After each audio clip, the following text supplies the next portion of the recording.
na Bwana ametwaa, jina la Bwana libarikiwe. Hajatoa Bwana hapo. Lazima matalanta arudi. Sema arudi. Sema arudi.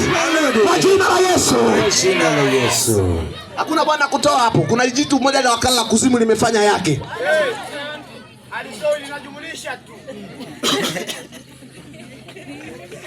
Sema aya.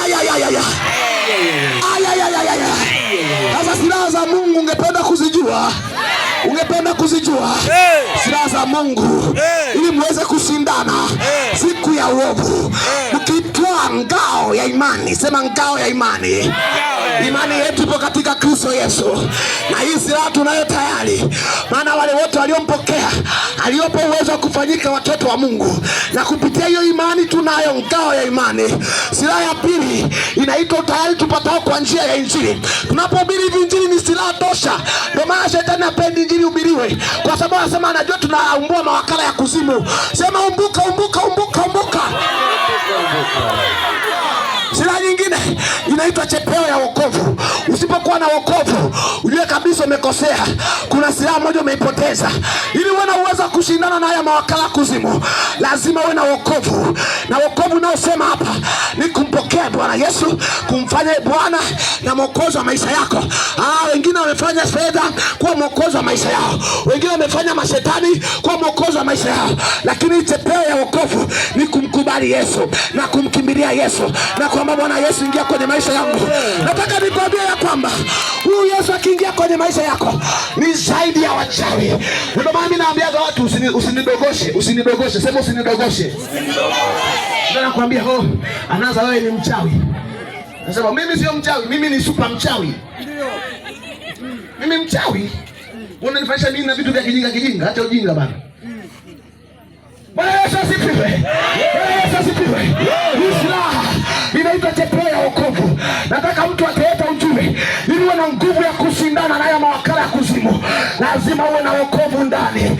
Wokovu si dini, wokovu si dhehebu, wokovu ni Yesu mwenyewe.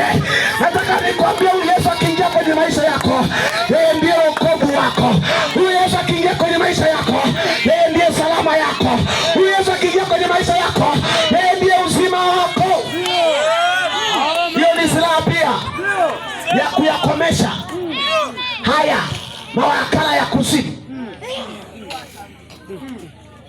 Usipokuwa na hii silaha yatakukomesha na utakoma.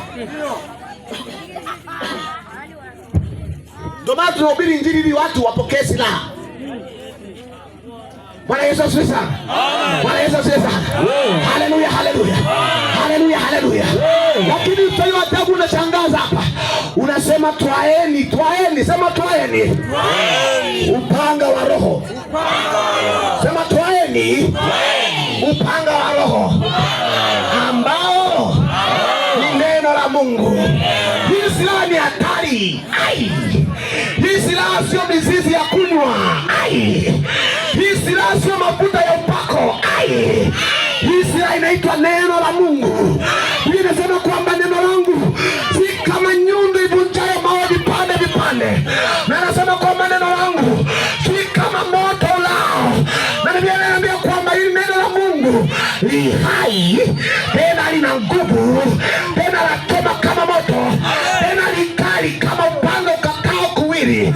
Tumezoea mapanga yakatao kumoja hivi, lakini ni neno la Mungu ni upanga ukatao kuwili. Na hili neno la Mungu ni silaha ya rohoni, na hili neno la Mungu nalo uliokoka.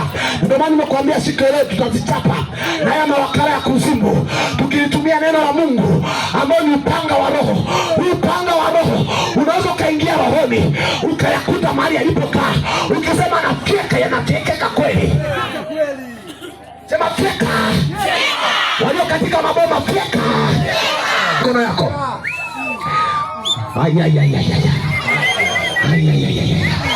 Nataka dakika